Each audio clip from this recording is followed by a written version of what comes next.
Good evening, everybody, and thank you all so much for joining us for a special late-night edition of NBC News Channel 13's 13 Now, your own personalized YouTube newscast, sponsored by MVP Health, which we're very grateful for. I'm your friendly neighborhood anchor, Steve Cooge, going to guide you through some of the top stories that we are tracking here today in this beautiful area that we call the Capital Region. First off, we have a story dating back to the 1990s. We had a convicted sexual predator who has now died in prison. A lot of people are going to listen to this story, and they're probably going to think to themselves, good riddance, especially when you hear what this guy had been convicted of. His name is Louis Van Wee. He admitted in Rensselaer County Court to molesting more than 100 children in 1997. It actually goes back way before that. That's just when he was in court, 97. One of his victims told us here at News Channel 13 that he's very relieved to hear that Van Wee is finally gone, dead from this planet. Gary Greenberg is one of the victims.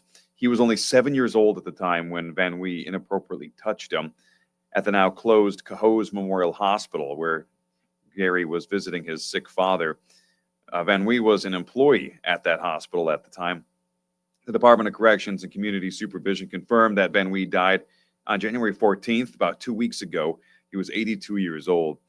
His victim, who we spoke to, Gary Greenberg, told us he and others feeling a lot of relief tonight. He said, quote, Van Wee is one of the worst of the worst. They talk about monsters and you laugh about it, but he's a real life monster. He did a lot of damage to a lot of children. We're working currently to find out what his cause of death is. It's not being listed.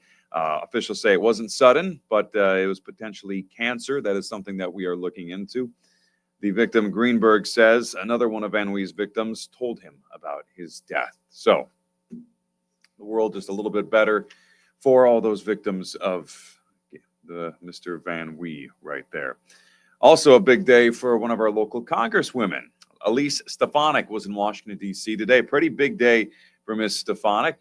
She was in front of a big panel of senators and congressmen and women facing hours of grilling today. Some tough questions in her hearing about how she would handle the position of ambassador to the United Nations. She is President Donald Trump's pick to lead the U.S. in the United Nations.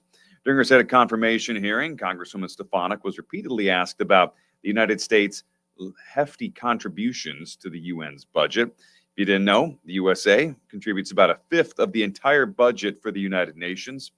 Congresswoman Stefanik has pledged to track every dollar for the UN.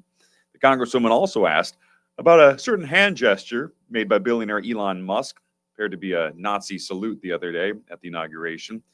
That got a little fiery, but that was probably the most serious of all the back and forth banter that we saw happening with Stefanik and the people who were questioning her today. You can watch the whole back and forth debate on the hearing for Ms. Stefanik. Just go to our website, wnyt.com. That is where you're going to find it.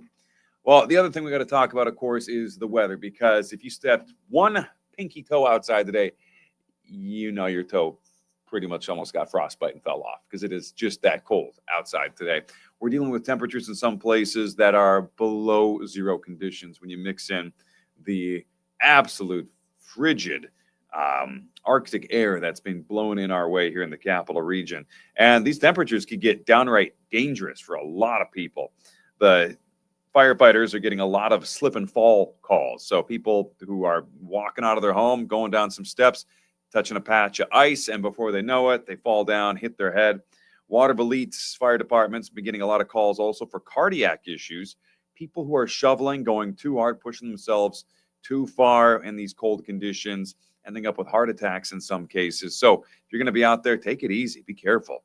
The city of Waterville gets a lot of snow, and right now the cold is more of an issue than the snow is. There are hazards inside houses, we're hearing, like carbon monoxide.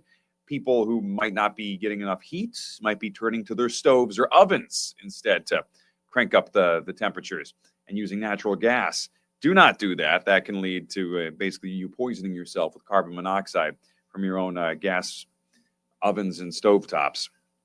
Firefighters say if you ever have a problem with your heat, never switch to alternatives like the oven or even kerosene heaters or propane heaters. Just call authorities, call a friend if you got to go stay at their house if your heater's not working, or call a heating and air conditioning specialist, because those are the folks you want to talk to. Waterville, just one of many towns in our region being very bombarded at this time with calls for people needing help, tripping, falling, and again, as you heard right there, cardiac issues. And the cold weather is not done yet. Coming up on News Channel 13, live at 11 o'clock over on NBC, we're going to be breaking down all of the weather and just how cold it's going to be for how long and when we're going to have a break in the near future. In the meantime, that's going to do it for us here on 13 and Now. Thank you guys so much for watching. Hopefully we see you at 11. But if we don't, appreciate it anyway. Go get some good sleep. We'll talk to you later.